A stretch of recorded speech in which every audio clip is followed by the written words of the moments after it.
জয় হিন্দ দোস্ত from Assam home guard যোৱাকালি 10 তাৰিখ আছিলে আৰু 10 তাৰিখে গৃহৰক্ষী কল্যাণ সন্থাৰ ডিব্ৰুগড় জিলা সমিতিৰ মাননীয় সভাপতি পদ্মেশ্বৰ দত্ত ডাঙৰীয়া, সাধাৰণ সম্পাদক ৰঞ্জিত গগৈ ডাঙৰীয়া আৰু যুটীয়া সম্পাদক অভিনন্দন বৰুৱা আৰু অন্যান্য পদত থকা বিষয়ববীয়াৰ নেতৃত্বত জিলা সমিতিৰ তৰফৰ পৰা অসম গৃহৰক্ষী দপ্তৰৰ মন্ত্ৰী সন্মানীয় শ্ৰী ৰূপেশ গোৱালা ডাঙৰীয়াক সাক্ষাৎ কৰে আৰু সাক্ষাৎ কৰি গৃহৰক্ষীজনসকলৰ বিভিন্ন সমস্যাসমূহৰ বিষয়ে দাঙি ধৰে আৰু লগতে ইয়াৰ স্থায়ী সমাধানৰ বাবেও প্ৰয়োজনীয় পদক্ষেপ গ্ৰহণ কৰিবলৈ আহ্বান জনায় আৰু লগতে এখন স্মাৰকপত্ৰ প্ৰদান কৰা হয়।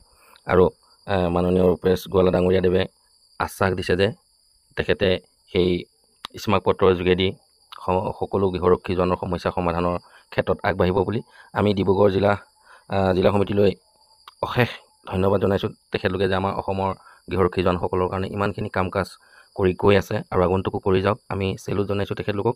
আৰু ৰাজ্যিক সমিতিৰ তৰফৰ পৰাও ধন্যবাদ জনাইছে জিলা সমিতিলৈ। আৰু এনেকেই সকলোৰে স্বাৰ্থত আগবাঢ়ি যাওক, মাত মাতি যাওক, খুব ভাল লাগিছে। আৰু আগন্তুক যদি আমাৰ ৰূপেশ গোৱালা ডাঙৰীয়া তেনেহ'লে আমাৰ সমস্যা সমাধানৰ ওপৰত যদি কিবা চৰ্চা কৰে তেনেহ'লে বহুত ভাল লাগিব।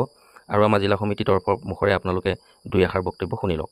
মন্ত্ৰী ৰূপেশ গোৱালা ডাঙৰীয়াক সাক্ষাৎ কৰিলোঁ। তেখেতক আমি আমাৰ সকলো ন্যায্য দাবী আৰু সমস্যাৰ বিষয়ে অৱগত কৰিলোঁ।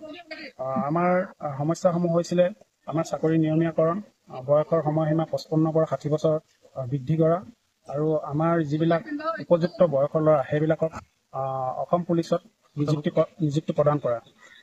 সেই সকলোবোৰ সংক্ৰান্ত তেখেতৰ লগত বিতংভাৱে আমাৰ আলোচনা হ'ল। তেখেতে আমাক আশ্বাস দিছে আগন্তুক দিনত এই সকলোবোৰৰ ওপৰত তেওঁ ভালকৈ চালি জাৰি চাই সকলোখিনি সমাধান কৰাৰ ক্ষেত্ৰত আগবাঢ়িব বুলি কৈছে। ধন্যবাদ, এইখিনি আমাৰ ক'বলগীয়া আছিল।